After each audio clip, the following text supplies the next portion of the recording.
सबको सादर नमस्ते जी। सभी का हार्दिक स्वागत है। के लिए योगेश्वरी माता जी, आप कुछ गाएंगे? आप महर्षि दान के गाते हैं, इसलिए मैंने और कोई खास गा नहीं रहे। महर्षि दयानंद का गाते हैं। हाँ जी, मैं बोलूं महर्षि दयानंद का भजन। आती है कभी कभी जग में महान आत्मा, आती कभी कभी भूले हुओं को मार्ग पर लाती, कभी कभी भूले हुए को मार्ग पर लाती, कभी कभी जग में महान आत्मा, आती कभी कभी। यूं तो अनेक बार पैदा हुए मरे, पर ईश्वर की महान दृष्टि आती कभी कभी, पर ईश्वर की महान दृष्टि आती कभी कभी। ऋषि दयानंद एक महान आत्मा, आती कभी कभी कल्याणकारी बातों को तुम सुनते हित रहो, कल्याणकारी बातों को तुम सुनते ही नित रहो, हृदय पटल पर बात जच जाती कभी कभी, हृदय पटल पर बात जब जाती कभी कभी,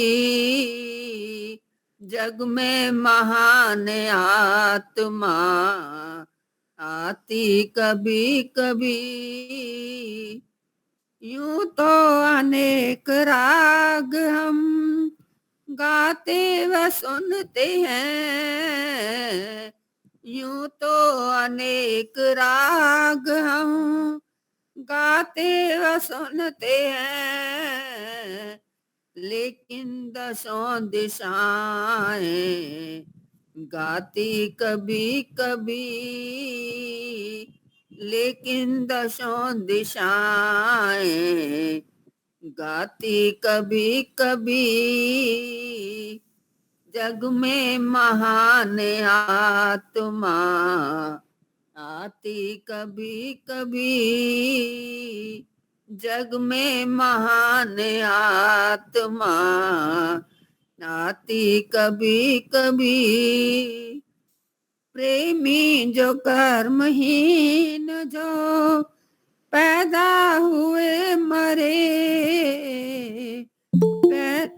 प्रेमी जो कर्महीन जो पैदा हुए मरे,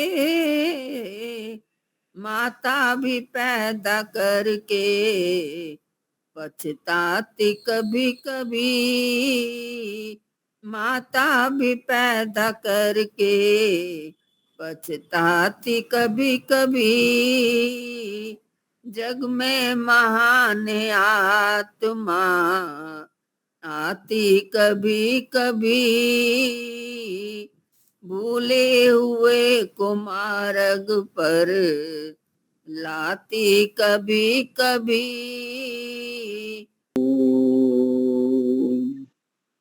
गयस्फानो अमीवा वसुवित् पुष्टिवर्धन सुमित्र सोमनो भव, सुमित्र सोमनो भव।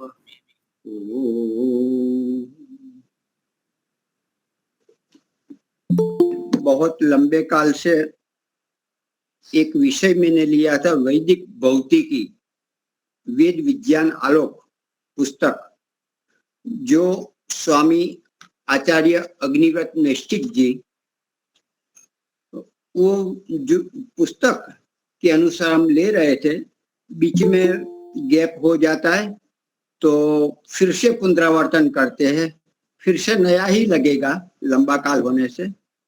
और ये जानना भी जरूरी है, जब तक परमात्मा को जानना है तो वो कैसे बना रहा है, कैसे चला रहा है, कैसे प्रतिप्रसव कर रहा है, विलीनीकरण कर रहा है, और इतना महान, इतना कल्पनातीत परमात्मा है, उसको ये सृष्टि जो विज्ञान है उससे जानकारी हम उसकी महिमा जान सकते हैं।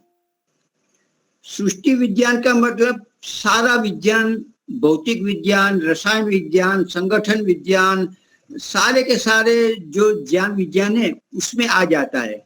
उसमें योग भी आ जाता है, संगीत भी आ जाता है, सब कुछ आ जाता है।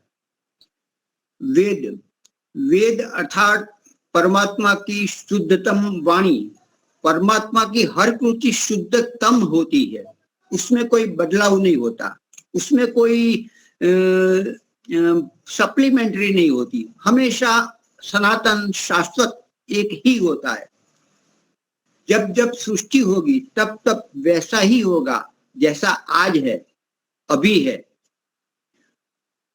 मूल जाति जो फल फूल पुष्प मनुष्य आदि जो जाति है वह वैसा ही रहेगा, लेकिन थोड़ा काला, गोरा, जाड़ा, पतला, लंबा, या तो उस प्रकार का हो सकता है, लेकिन जो मूल जाति वही रहती है, क्योंकि परमात्मा के ज्ञान सनातन है, शाश्वत है, हमेशा एक समान रहता है, उसमें कोई बढ़ावा चढ़ावा, सप्लीमेंट्री, अधूरा कभी भी नहीं होता।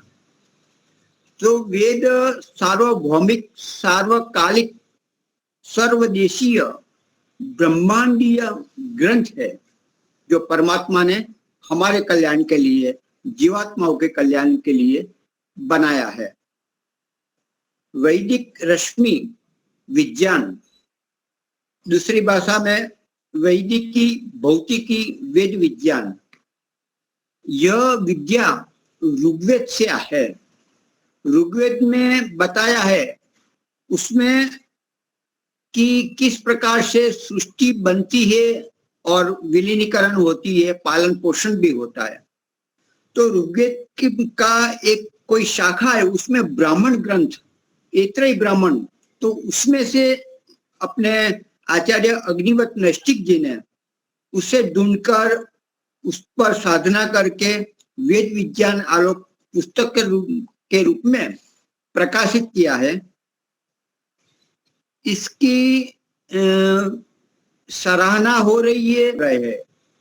केवल आर्य समाज बाहर से नहीं, आर्य समाज वाले विद्वान भी कुछ कर रहे हैं, लेकिन जो भी है संशोधन होना जरूरी है।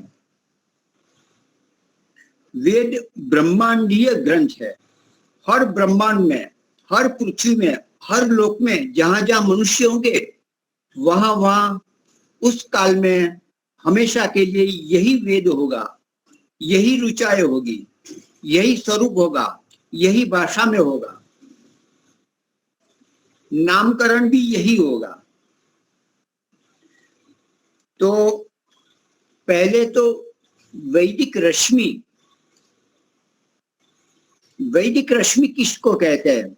रश्मि मतलब वह सूक्ष्म कंपन, परमात्मा ने पहले जो सूक्ष्म कंपन किया जिसके कारण स्थूल कंपन बना और धीरे धीरे क्रमानुसार क्रमबद्ध, नियमबद्ध, चरणबद्ध जो व्यवहार करने योग्य पदार्थ हमें प्राप्त हुए, अर्थात लोक लोकांतर, सूर्य, चंद्र, पृथ्वी, ये मनुष्य योनि, फल फ्रूट, वनस्पति आदि सब कुछ हमें प्राप्त हुआ जो भोगने योग्य है, ग्रहण करने योग्य है। यह वेद है। जो हम फल खा रहे हैं, जो हमारा शरीर है वह वेद है, यह वेद की ऋचा है, यह वेद के मंत्र है, यह ब्रह्मांड जो सूर्य है, चंद्र है, यह वेद है, वेद की ऋचा है, वेद के मंत्र है।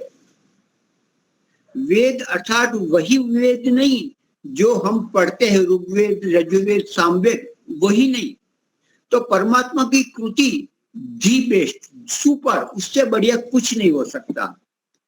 वो जो कुछ हमें दे रहा है बढ़िया, सर्वोत्तम, वो बाहर से नहीं अंदर से दे रहा है। परमात्मा सृष्टि बना रहा है, अंदर से बीज का उत्पादन करके फिर धीरे धीरे प्रक्रिया से हमें फल स्वरूप में लोक भोग्य, हमारे लाभकारी हो, इस ऐसे पदार्थ हमें बनाते हैं, देते हैं। तो परमात्मा अंदर से रस देता है, अंदर से पुष्पों में सौरभ भरता है, अंदर से रस, मिठास, मधुरता, आह्लादकता पिरोसता है। जो रंग आते हैं बाहर से नहीं आते, पीछे लगा के नहीं किया जाता, अंदर से दिया जाता है। तो परमात्मा की कृति अंदर से उत्पन्न होती है, बढ़ती है, पालित पोषित होती है, और विलीनीकरण भी अंदर से धीरे धीरे होने लगता है। हमें मालूम पड़ता है कि ये पहले मनुष्य गया, फिर और जीव गए, और धीरे धीरे अन्य सृष्टि गई, सूर्य चंद्र सब गए। वास्तव में अंदर से यह प्रक्रिया प्रारंभ हो चुकी होती है। तो रश्मि अर्थात जो सूक्ष्मतम, जो प्रथम कंपन है, जो बड़े बड़े स्थूल कंपन पैदा करने वाले हैं, उसको रश्मि बोलते हैं। कंपन, रश्मि, झंझनाहट, एक प्रकार का फोर्स भी दूसरी भाषा में हम कह सकते हैं। उसको वाक भी बोलते हैं, वेद की भाषा में वाक या तो रश्मि या तो वाणी भी बोल सकते हैं। पहले बात हुई कि परा, पश्यंती, मध्यमा और वैखरी, ये चार वाणी है। ये चार वाणी वेदों में है। यह चार प्रकार की वाणी प्रकट हो रही है, रश्मि प्रकट हो रही है ब्रह्मांड में, सारी वस्तुओं में। जैसे पहले हम बोलते हैं, मैं बोलता हूं और आप सुनते हैं, यह आकाश की तरह, आकाश मार्ग से यह टेक्नोलॉजी के द्वारा आपके कान तक पहुंच रहा है। यह वैखरी जो बिखरी हुई है वाणी, वो मैं बोल रहा हूं, मैंने बोला, शब्दों जो ध्वनि थी उसको दंतस्थ ओठस्थ करके आप तक पहुंचाया। ये पहुंचाने का जो मार्ग है वो वैखरी वाणी है, वैखरी वाणी। फिर यह कान से जो सुना आपने, मैंने भी, और ये सुन के हमारे मन तक पहुंचा, यह मध्यमा है। और ये मस्तिष्क तक पहुंचा, मस्तिष्क से मन तक पहुंचा, वह पश्चंती है। और मन से जो आत्मा तक जो जानकारी हुई, जो अनुभूति हुई, जो समझ में आया और अनुभव किया, वह परावाणी है। बाहर से वाणी आई, कान तक पहुंची, कान ने ये मस्तिष्क तक पहुंचाई, मस्तिष्क ने अंदर हमारे मन तक पहुंचाई, और मन ने आत्मा तक पहुंचाई। तो क्रम से वैखरी, मध्यमा, पश्चंती और अंत में आत्म तत्व में परा हमने जाना, वो परावाणी है। उल्टा हम सोचे, हमें कुछ कहना है, प्रकट करना है, तो क्या करेंगे? पहले हम सोचेंगे, मतलब हम पहले इच्छा करेंगे, मुझे कुछ बोलना है, इस विषय पे बोलना है, तो उसको मन तक पहुंचाया। वो जो पहुंचाया वो परावाणी मन तक पहुंची, तो वो पश्चंती बनी। फिर यहाँ से मस्तिष्क गई, मस्तिष्क के द्वारा मध्यम आई, मतलब हमारे मस्तिष्क ने इस जो हमारे उदर को उत्तेजित किया, प्रेरित किया, और वह हवा, वह ध्वनि ऊपर आई, और यहाँ से मध्यमा से ये बिखर गई, शब्दों के द्वारा, दंत के द्वारा, होठस्थ के द्वारा, तालव्य के द्वारा, और वो बाहर प्रकट होकर आप तक आई, वो वैखरी है। तो आत्म तत्व, मनस तत्व, मस्तिष्क और माध्यम द्वारा अपने आप हमारी वाणी आप सभी ने सुनी, ये बिखेरी हो गई। तो 4 वाणी है। आगे बढ़ते हैं। एक शब्द छंद भी आता है, छंद रश्मि। और तो छंद वो ऐसे प्रकार की है जो आच्छादन, वो एक प्रकार की परमात्मा जो प्रेरणा करता है, एक फोर्स करता है, जो जनजनात पैदा करता है, प्रेरणा देता है, वह उस प्रकार की छंद रश्मि है जो आच्छादन और बल देने वाली होती है, और ये स्त्री स्वरूप वाली होती है। स्त्री रूप व्यवहार करने वाली ये रश्मियां छंद रश्मि होती है। वो आच्छादन करती है और बल देने वाली जो रश्मियां है उसको छंद रश्मि कहते हैं। एक प्राण रश्मि भी आता है, ये पुनरावर्तन ही हो रहा है। प्राण रश्मि वह पुरुष प्रधान है, पुरुष रूप व्यवहार करने वाली होती है। वह रश्मि बल देती है, गति देती है और प्रकाश भी देती है। यह प्राण रश्मि जो पुरुष प्रधान है, और लेकिन वह अधिक ज्यादा आगे नहीं बढ़ती, औरों को नहीं बढ़ाती। उसके लिए उसको छंद रश्मि की जरूरत होती है। तो छंद रश्मि जो समूह में रहती है, तो प्राण रश्मि और छंद रश्मि मिलके वो लंबा तक अपना अस्तित्व बनाए रखती है और अन्य प्रजाओं को उत्पन्न करती है, अर्थात अन्य रश्मियों को पैदा करती है। तो छंद रश्मि और यह प्राण रश्मि। फिर मरुत रश्मि बहुत छोटी छोटी होती है, जो समूह में वह गमन करती है। वह भी स्त्री रूप व्यवहार करने वाली होती है। और प्राण रश्मि है, उनके प्रति वह आकर्षण का भाव रखने वाली होती है। वैसे ही सोम रश्मि आता है, वह भी अप्रकाशित अवस्था में होता है। वो पर प्रकाशित हो, स्वयं प्रकाशित नहीं। प्राण वो स्वयं प्रकाशित है, सोम वो पर प्रकाशित है।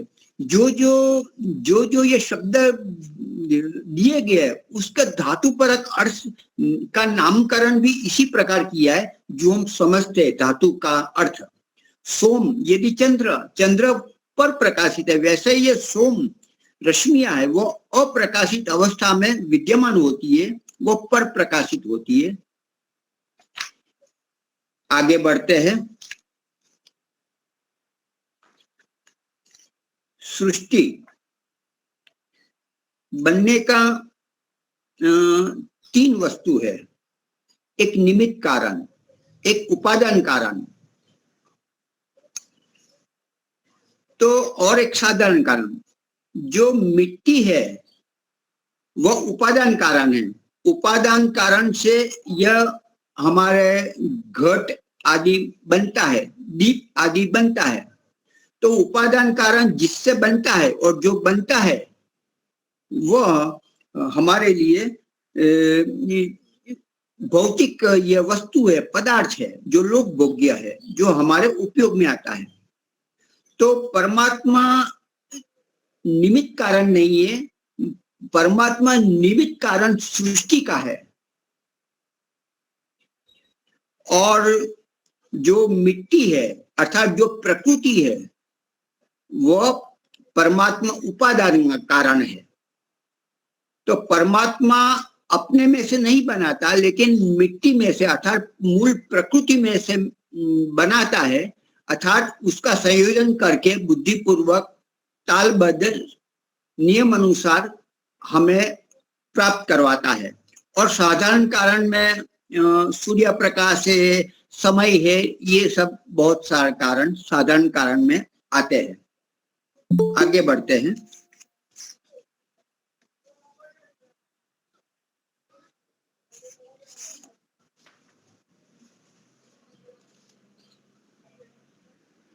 संसार 2 प्रकार के पदार्थों से मिलकर बना है। एक वे जो इस सृष्टि के उपादान कारण होते हैं और दूसरे वे जो इस सृष्टि के निमित्त कारण होते हैं। तो ये बात मैंने ऊपर से कह दी है, मैं आगे बढ़ता हूं।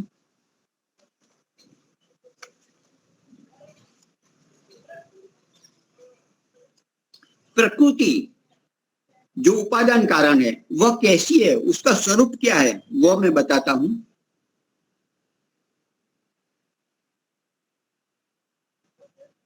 यह प्रकृति का कभी भी अभाव नहीं होता। प्रकृति सदा से बनी रहती है, वैसी की वैसी बनी रहती है, लेकिन जब संयोजन करते हैं, मिलाप करते हैं, तब उनसे वस्तु बनती है। अर्थात जो साम्यावस्था थी उसको अब भंग किया जाता है, उसको विषम अवस्था में परिमित कर किया जाता है, तब वस्तुएं बनती है, तब यह संसार बनता है, तब यह शरीर बनता है। तो यह जो उपादान कारण मूल प्रकृति है उसका अभाव कभी भी नहीं होता, वो हमेशा रहती है। भले प्रलय भी क्यों ना हो जाए, वो वैसा ही बनी रहती है। वह कभी पुराना नहीं होता, नष्ट नहीं होती, हमेशा सृष्टि हो या प्रलय, दोनों अवस्था में सदैव वो संरक्षित रहता है।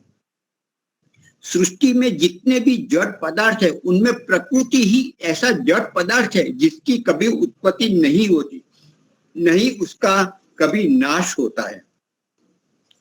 तो वैसे तो अनादि तत्व, शाश्वत सनातन तत्व प्रकृति तो है ही, हम भी है। हमारे में अर्थात आत्मा में कोई बदलाव, कोई परिवर्तन, कोई प्रभाव सीधा जो भौतिक जगत से सीधा नहीं पड़ता। और परमात्मा भी वैसा का वैसा है, वह भी अनादि है। तो ये तीन तत्व है। सब कुछ मिट जाए, यह संसार चला जाए, अर्थात सूर्य न रहे, चंद्र न रहे, सितारे न रहे, लोकांतर न रहे, आकाश गंगा न रहे, कुछ भी न हो, लेकिन फिर भी तीन तत्व तो रहते ही है, जीवात्मा, परमात्मा और मूल प्रकृति, यह रहती है। और चौथा एक तत्व है जो कर्म जीवात्माओं ने किए हैं वो परमात्मा की ज्ञान में बना रहता है। लेकिन जो जिसमें चित्त में जो स्थित होता है वह तो प्रलय अवस्था में चला गया, लेकिन परमात्मा के ज्ञान में वैसा का वैसा ज्ञान है, तो उसी अनुसार वह सृष्टि रचना करता है, क्योंकि उसको जीवात्माओं को सुख देना है, उनके कर्म के फल देना है और अपना मोक्ष भी वो देना चाहते हैं। तो इस प्रकार से परमात्मा हमारे पर सतत उपकार करते हैं, दंड देकर भी, सृष्टि बनाकर और उसके फल देकर भी। तो प्रकृति का स्वरूप हम बता रहे थे, तो वो अनादि है, शाश्वत है, सनातन है। ब्रह्मांड की उत्पत्ति से पूर्व यह पदार्थ संपूर्ण, यह पदार्थ मतलब प्रकृति संपूर्ण अवकाश रूप आकाश में सब जगह एक रस भरा रहता है। उसमें कोई चढ़ाव उतार नहीं होता, कहीं अगन, कहीं शगन, कहीं विरल, ऐसा भी नहीं होता। मानो सारा पदार्थ एक ही हो। जैसे समुद्र में जल एक रस भरा हुआ होता है, वैसे ही संपूर्ण ब्रह्मांड में यह पदार्थ भरा हुआ है। समुद्र में भरे जल के अणुओं के मध्य में रिक्त स्थान भी होता है, उनमें गति भी होती है, परंतु प्रकृति रूपी पदार्थ में वह भी नहीं होता। तो इस प्रकार से हमेशा प्रकृति जो प्रलय अवस्था में भी मूल स्वरूप में शांत साम्यावस्था में होती है। आगे बढ़ते हैं, विस्तार से कहूंगा तो समय ऐसे ही निकल जाएगा, इसलिए आगे बढ़ता हूं। प्रकृति आप जानते हैं, साम्यावस्था मतलब सत्व, रज और तम तीनों समान मात्रा में साम्यावस्था में बने रहे, उसे प्रकृति बोलते हैं। आगे भी हम चलते हैं। काल, जब परमात्मा का सहज स्वभाव है, सहज इच्छा है कि मैं जीवात्माओं का कल्याण करूं और कल्याण करने के लिए उसके कर्म अनुसार फल दूं और ये जगत को प्रकट करूं, जिससे वो फल भी भोगे और मेरा आनंद भी भोगे। इस प्रकार से उसने संकल्प किया, मतलब सहज स्वभाव को प्रकट किया और प्रथम एक जो स्पंदन उत्पन्न किया, रश्मि उत्पन्न की, वाक उत्पन्न की, वह प्रथम चेष्टा ही ओम रश्मि द्वारा करते हैं। ओम रश्मि उत्पन्न होते ही उसी क्षण, जैसे हम कंप्यूटर में स्टार्ट का बटन दबाते हैं, तो वैसे ही तभी उसी समय काल की उत्पत्ति हो जाती है। तो काल का स्वरूप कैसा है? जैसे परमात्मा ने सोचा और प्रथम स्पंदन किया अथवा रश्मि, ओम रश्मि पैदा की, उसी क्षण काल की उत्पत्ति होती है। तो काल कैसा है उसका भी हम पुनरावर्तन कर लेते हैं। तो काल के लिए, काल का स्वरूप क्या है? काल तत्व में प्रकृति के सत्व और रजस गुण विद्यमान होते हैं। इसमें तमोगुण सर्वथा निष्क्रिय अवस्था में होता है, इसलिए उसका अभाव ही होता है। इस कारण काल तत्व सतत गतिशील रहता है, वो कभी रुकता नहीं, ठहरता नहीं। उसकी आगे दूसरा, काल के अतिरिक्त अन्य सभी पदार्थों में तीनों ही गुण की न्यून और अधिक मात्रा अनिवार्यतः विद्यमानता होती है। ठीक है, काल के सिवा जो कोई पदार्थ है उसमें तीन पदार्थों की, तीन तत्वों की जरूरत होती है, तमस की भी जरूरत होती है। काल सर्वव्यापक सतत गमन करने वाला एक रस तत्व है जो प्रत्येक पदार्थ को प्रेरित करता है, परंतु स्वयं सर्वोच्च चेतन तत्व के अतिरिक्त किसी भी पदार्थ से प्रेरित नहीं होता। काल की उत्पत्ति केवल परमात्मा के द्वारा ही होती है। कोई मोक्ष आत्मा भी उसको सहयोग नहीं कर सकता और परमात्मा किसी की सहाय नहीं लेते, क्योंकि वह सर्वशक्तिमान है। काल तत्व ही अनेक प्रकार के पदार्थों व कर्मों का बीज रूप है। सृष्टि के सभी द्रव्य, कर्म, गुण आदि का बीज यही तत्व है, परंतु यह उनका साधारण निमित्त कारण है, उपादान कारण नहीं है। काल तत्व से कुछ वस्तुएं नहीं बनती। इसका अर्थ यह है कि काल तत्व में स्वयं इन पदार्थों का एक अवयव भी नहीं है। काल तत्व मनस तत्व आदि को प्रेरित करके सात व्याहुतियां, रश्मियां, सात व्याहुतियां जो भू भुव स्व मह जन तपः सत्यम, ये चार जो सात व्याहुतियां रश्मि को उत्पन्न करता है, और इन्हीं सात रश्मियों द्वारा काल तत्व अग्रिम रश्मियों को उत्पन्न करता है, आगे की रश्मियों को भी उत्पन्न करता है। काल तत्व नित्य है अर्थात अजन्मा है, अविनाशी पदार्थों को फिर से काल तत्व नित्य अर्थात अजन्मा और अविनाशी पदार्थों को जीर्ण नहीं कर सकता है, जबकि अनित्य पदार्थों में काल व्याप्त होकर उन्हें निरंतर जीर्ण करता रहता है। अनादि तत्व जो तीन तत्व है, जीवात्मा, परमात्मा और मूल प्रकृति, उसको कभी वो जीर्ण नहीं करता काल तत्व। वैसा वो जीर्ण उसी को करता है जो बनी हुई है, जो संयोग से, जो संगतिकरण से बनाई गई है या बनी हुई है, उसको ही वो नष्ट करता है, उसको ही जर्जरित करता है। तो काल तत्व के विषय में कहा, आगे हम बढ़ते हैं। जब ओम रश्मि द्वारा स्पंदन किया, काल की उत्पत्ति हो गई, तो सबसे पहला सांख्य दर्शन भी बोलता है, सबसे पहला महत बना, फिर अहंकार बना, फिर मन बना। जैसे दृष्टांत पहले भी दिया था, एक आम है जो कच्ची है, उसका उपयोग नहीं कर सकते, लेकिन बहुत महत्व, इसके बिना आगे बढ़ता भी नहीं। तो जो महत है, सबसे पहला जो वस्तु बनी वो महत है, अर्थात कच्ची कैरी है। कच्ची कैरी थोड़ी पकी, अर्थात वो अहंकार बना। तो ये पकी, लेकिन अभी भी वो उसका उपयोग नहीं कर सकते, वो हम उपयोग उसका ठीक तरह से उपयोग नहीं कर सकते। तो और भी हमें मन बना, उसके बाद और कुछ रसदार मदी लाल आ गई, पीली बिल्कुल हो गई और परिपक्व हो गई, तो ये मन है। तो ये महत अहंकार और मन तक की जो यात्रा है वो सारी की सारी अत्यंत सूक्ष्म है, जिसको ये कोई यंत्र नहीं पकड़ सकते, लेकिन जो ध्यान अवस्था में योगी लोग उसको जान लेते हैं। चाहे कितनी भी प्रगति या विज्ञान कर ले, मन तक पहुंच सकते हैं, क्योंकि मन वो बीज है। वो मन धीरे धीरे मन बना, अर्थात बीज बन गया जिससे वस्तु बननी है। तो जब तक मन नहीं बनता तब तक वो सूक्ष्म दर्शक यंत्र भी उसको नहीं पकड़ सकते, उसको नहीं देख सकते, उसका हम अनुभव भी नहीं, अनुभव मतलब उसको नहीं पकड़ सकते। जैसे आम की कैरी महत थी, अहंकार बनी, फिर मन बना, तो वैसे ही हर वस्तु है।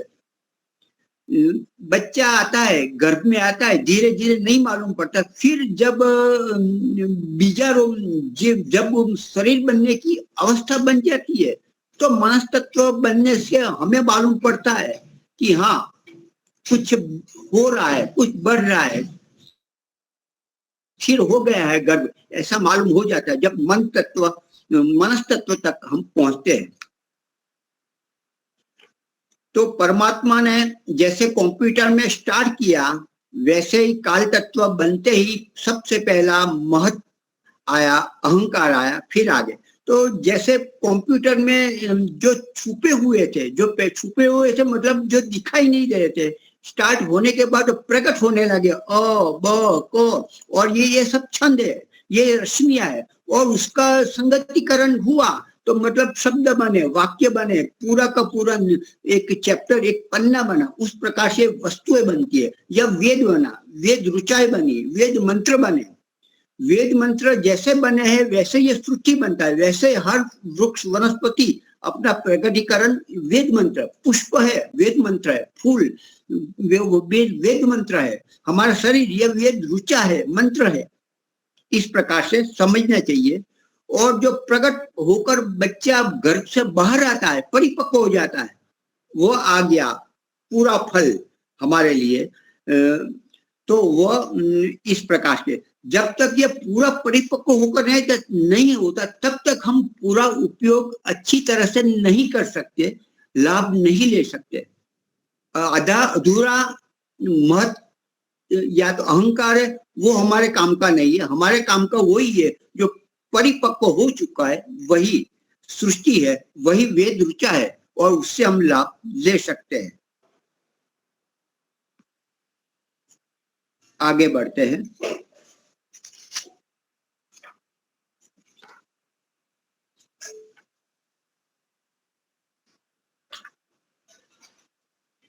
अभी ओम के विषय में सबसे पहले परमात्मा ने स्पंदन किया, वाक प्रकट किया, रश्मि पैदा की, तुरंत काल तत्व का जन्म हो गया, जिसमें तमस तत्व, तमस होता नहीं, तम गुण होते नहीं, अर्थात वो कभी रुकता नहीं, चलता ही रहता है।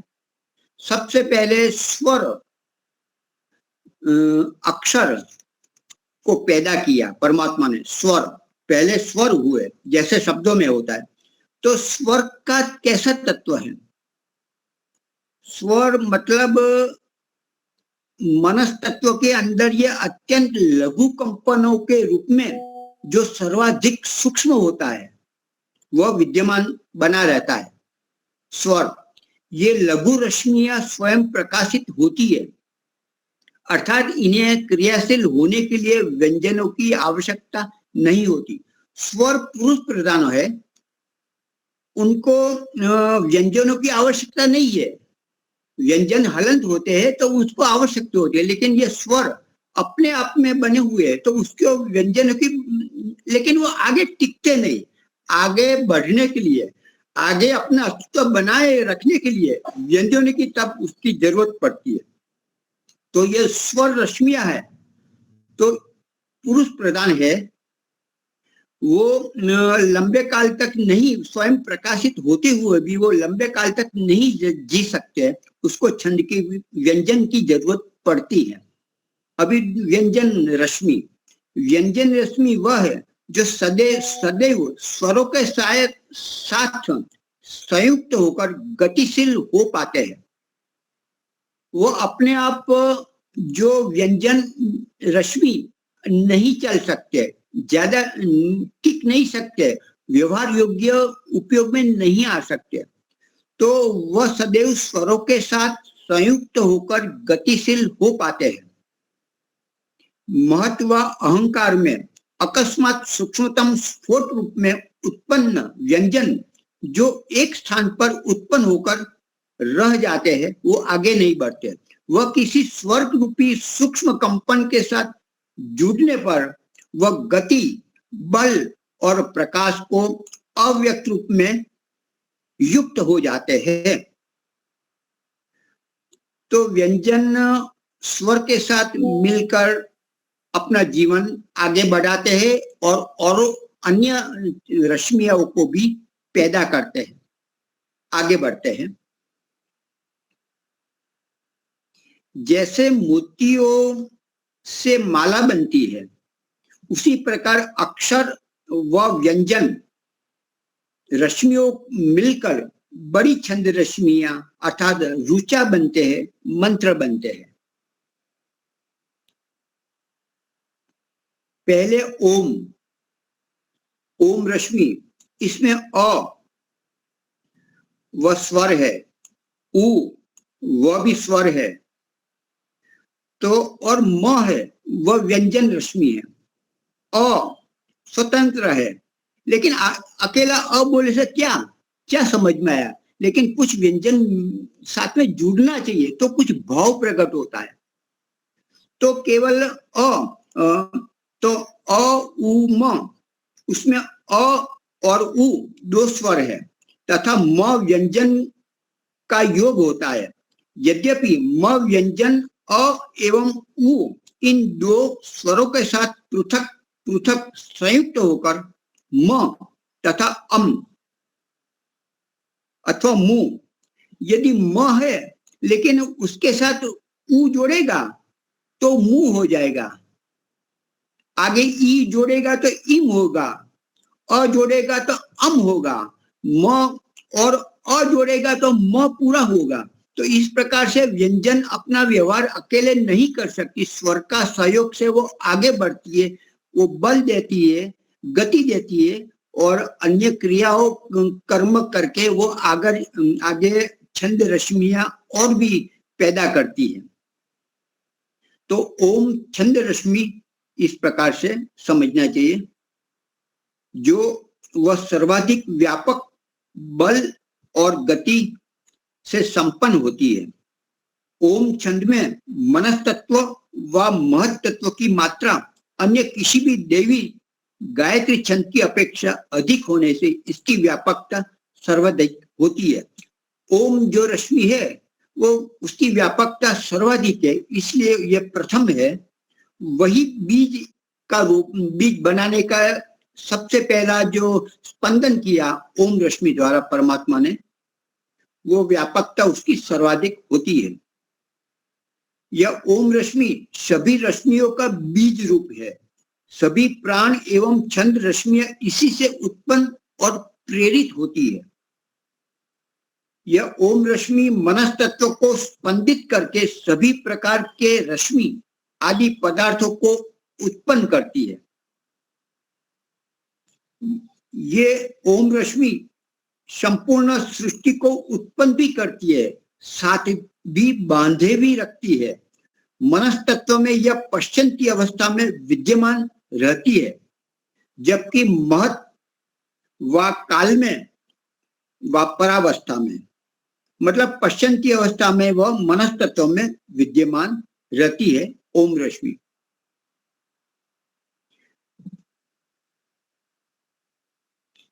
आगे जाते हैं।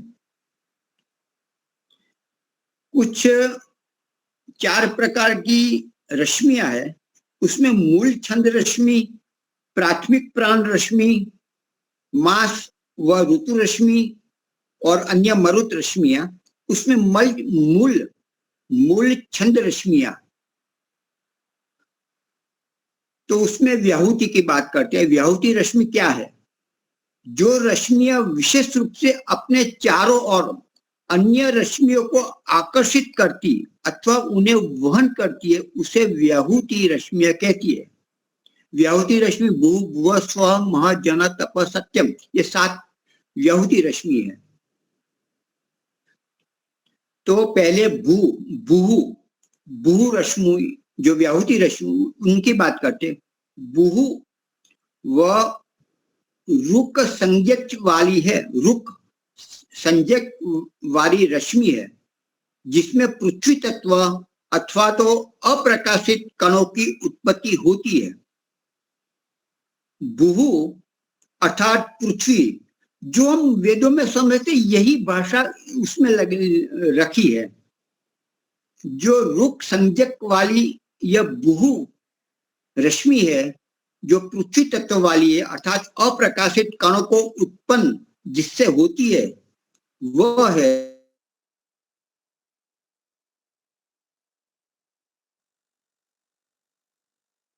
और अपने साथ संगत करने से सूक्ष्म रश्मियों को निषिद्ध करके क्रियाओं को निर्बाध भी बनाती है।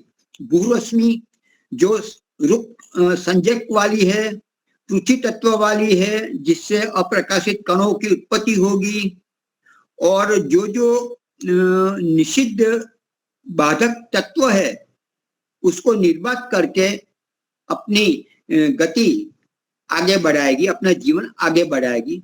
फिर भुवः,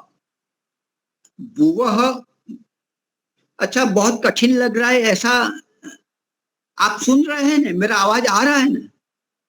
हाँ जी, आ रहा है। हाँ, और भी धीरे धीरे बोलूं तो आपको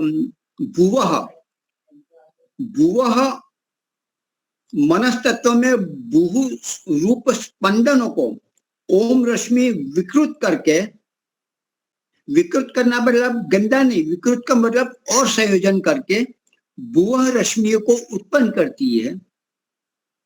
कालांतर में ये रश्मियां आकाश अर्थात यजु नामक संज्ञक रश्मि को उत्पन्न करने में सर्वोपरि भूमिका निभाने वाली होती है।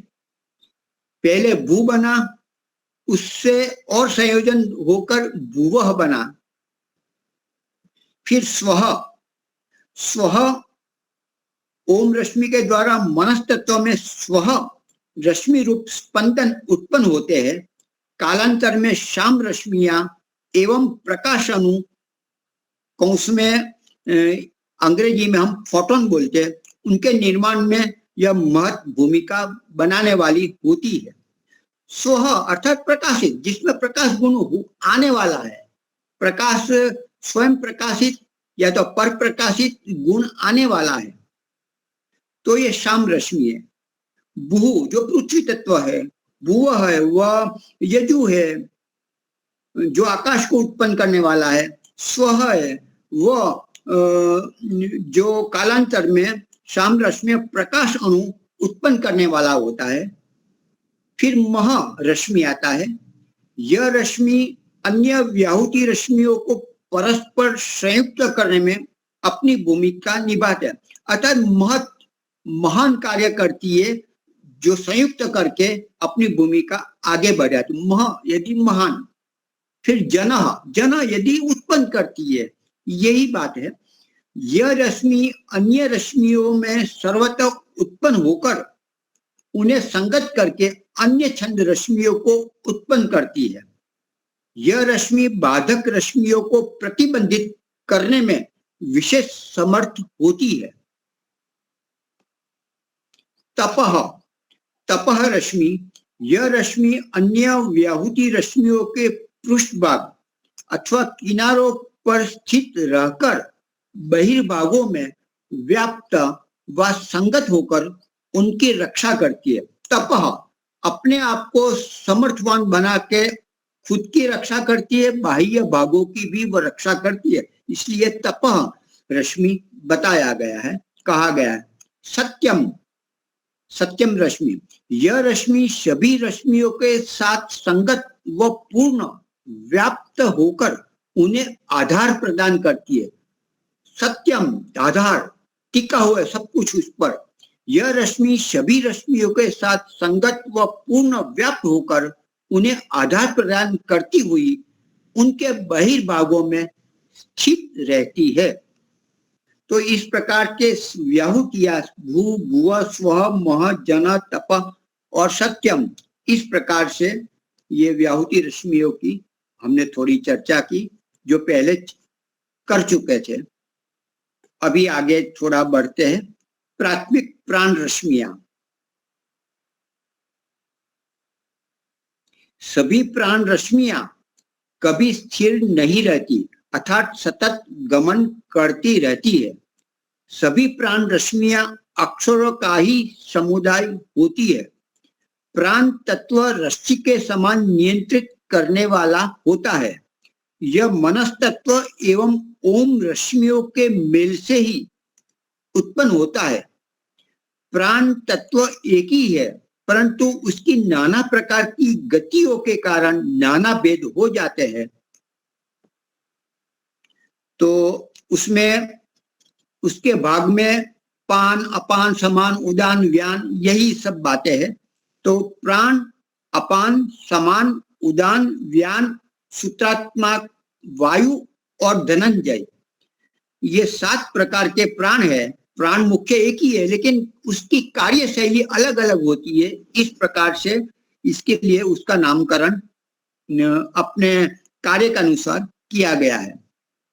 और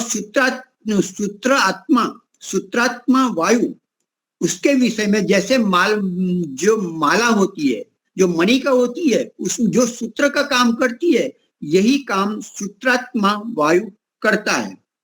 संपूर्ण सृष्टि को बांधने में सर्वोच्च भूमिका सूत्रात्मा वायु रश्मियों को ही होती है।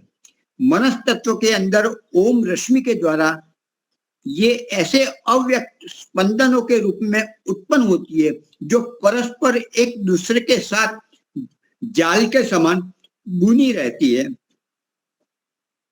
ये रश्मियां इस प्रकार उत्पन्न होती है। हर रश्मि में से और भी सूक्ष्म रश्मियां उत्सर्जित होकर एक जाल बनाती है। इसी कारण सूत्रात्मा वायु रश्मियां अपनी सूक्ष्म शाखा प्रशाखा रूप सूक्ष्म रश्मि अर्थात स्पंदनों के द्वारा ही अन्य सभी रश्मि आदि पदार्थों को अपने साथ तथा परस्पर बांधे रहती है। सूत्रात्मा का वायु, जो सूत्रात्मा वायु है, सबको बांधे रखती है, जोड़े रखती है।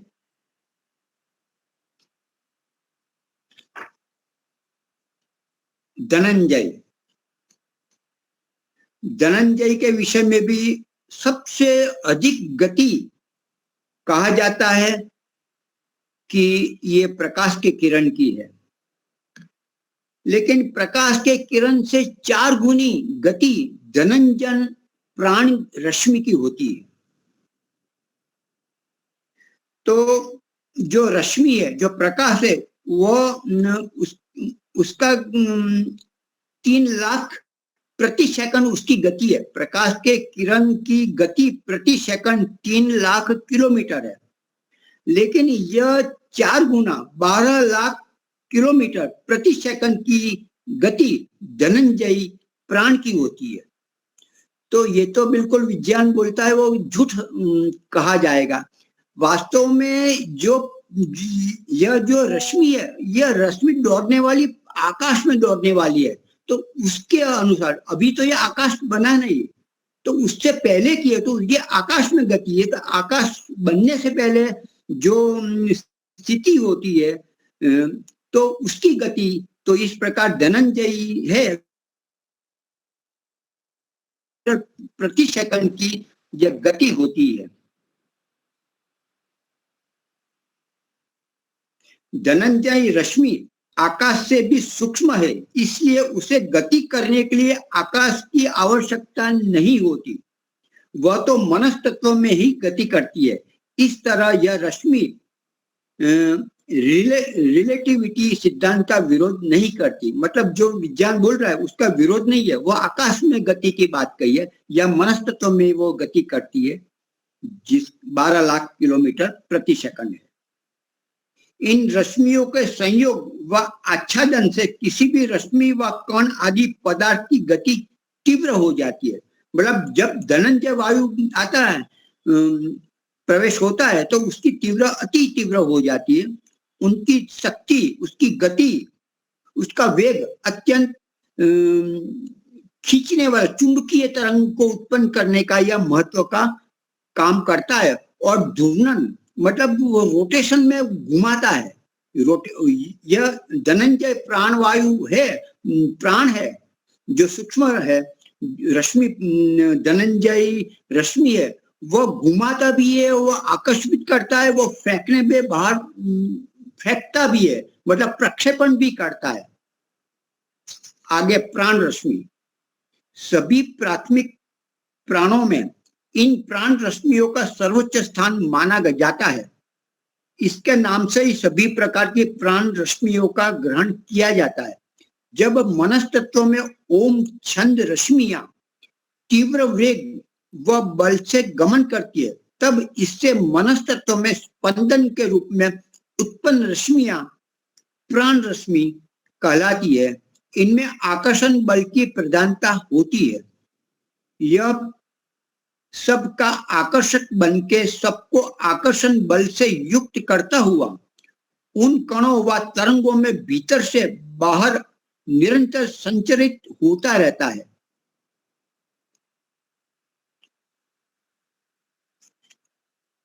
यह प्राण, फिर अपान, यह प्राण रश्मि की बातें बताई जो तीव्र वेग वाले बल से युक्त होती है। अपान, अपान का यह रश्मि मनस्तत्व के अंदर ओम रश्मि के द्वारा ऐसा स्पंदन है जिसकी गति प्राण नामक प्राथमिक प्राण की अपेक्षा ठीक विपरीत तथा जो विभिन्न स्पंदनों को पृथक करने के स्वभाव वाली होती है। प्राण ऊपर है, अपान प्राण गति करने वाला है, और अपान वो नीचे उसको उसके विरोध दिशा में जाने वाला होता है। इतना प्राण और अपान। प्राण रश्मियां सत्व प्रधान एवं अपान रश्मियां रजस प्रधान होती है। सत्व प्रधान प्राण रश्मि और रजस प्रधान अपान रश्मि होती है। इसी कारण प्राण व अपान रश्मियां क्रमशः बल व क्रिया प्रदान होती है। आगे बढ़ते, ज्यादा डीप में नहीं जाएंगे। प्राण क्या किया, अपान क्या किया, फिर व्यान की बात करते हैं। व्यान, व्यान रश्मियां यह मनस्तत्व के अंदर ओम रश्मियों द्वारा इस प्रकार उत्पन्न होती है कि वे प्राण व अपान के मध्य संधि का कार्य करते हैं। एक और प्राण जाता है, दूसरी बार अपान जाता है विरुद्ध दिशा में, लेकिन उसको बांधने रखने के लिए, उसको संधि करने के लिए यह व्यान है। तो प्राण व अपान के मध्य में संधि का कार्य व्यान रश्मि करती है। व्यान रश्मियां न केवल प्राण व अपान को बांधे रखती है, अपितु अन्य रश्मि व कण आदि पदार्थों को बांधने में प्राण व अपान रश्मियों के साथ विशेष भूमिका बनाती है। जब ओम रूपी अक्षर रश्मि 2 बार आवृत होकर पुनः परस्पर संयुक्त होती है, तब व्यान नामक प्राथमिक प्राण को उत्पन्न करती है।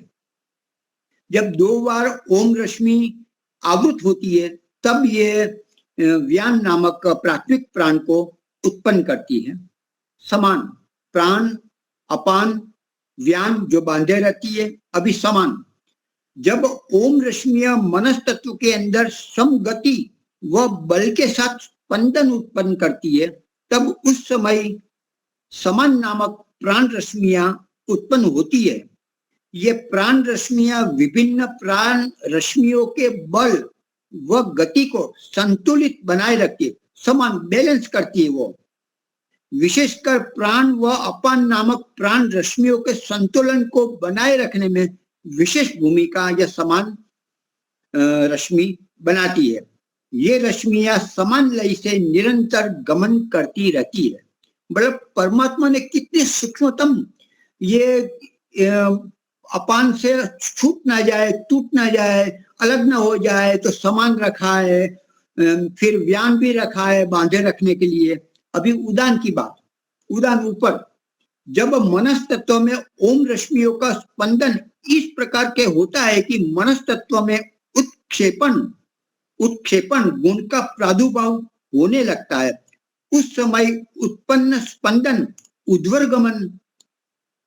ऊर्ध्वगमन वाले होते हैं। ये रश्मियां मनस तत्व में एक खिंचाव उत्पन्न करती हुई गति करती है। इससे उत्पन्न उदान नामक स्पंदन ऊर्ध्वगमन से युक्त होते हैं। ये रश्मियां विभिन्न रश्मियों के उत्क्षेपण गुण अर्थात किसी बल के विरुद्ध बल लगाना, जैसे घर्षण बल लगाए हुए बल के विरुद्ध कार्य करना, उसमें सहायक होता है। उदान रश्मियां नियंत्रित लय के साथ गति करती है और व्यापक स्तर पर एक प्रकार की दीप्ति को उत्पन्न करती है। मतलब उदान है वो भी एक प्रकार को बांधे रखती है, सहायक बनती है नियंत्रित करने में। समय हो चुका है, 3-4 और भी है। ये तो मैं जो बड़ा ग्रंथ है उसका सार है और उसका भी सार, और जितना याद रहा वो मैं बोलता हूँ और कुछ पढ़ लेता हूँ। तो कठिन पड़ता होगा, मुझे भी थोड़ा कठिन पड़ रहा है, लेकिन धीरे धीरे मैं भी कर रहा हूँ। आपको भी बार बार सुनेंगे, बार बार पढ़ेंगे, सोचेंगे तो इस प्रकार से अवश्य लाभ होगा। मुनि जी, वो हर एक प्रकार की जो रश्मियां हैं जितनी भी हैं, उन सबके अलग अलग कार्य कुछ ऐसा हेडिंग जैसा बना के अलग से वो कर दें तो आराम से समझ में आ जाएंगी। ये बहुत ये बिल्कुल वो पॉइंट ही है, ऐसा ही है, ये इतना है ना। अच्छा, हाँ, बड़ा है, बहुत 20,000 का ये बड़ा पुस्तक है। इसका ये केवल ये पॉइंट जैसा ही बता सकते, ऐसा है। मेरे बेटे ने भी लिया हुआ है बेंगलोर में, उसके पास भी है। बराबर, नहीं बिल्कुल। ये इतना विरोध भी हो रहा है, इसका सहयोग भी दे रहा है, एक भूमि भी बना रहा है, आश्रम भी बना रहा है, और विदेशों के साथ अपने पत्र व्यवहार आदि भी करते हैं और रूबरू भी मिलने के लिए आते हैं।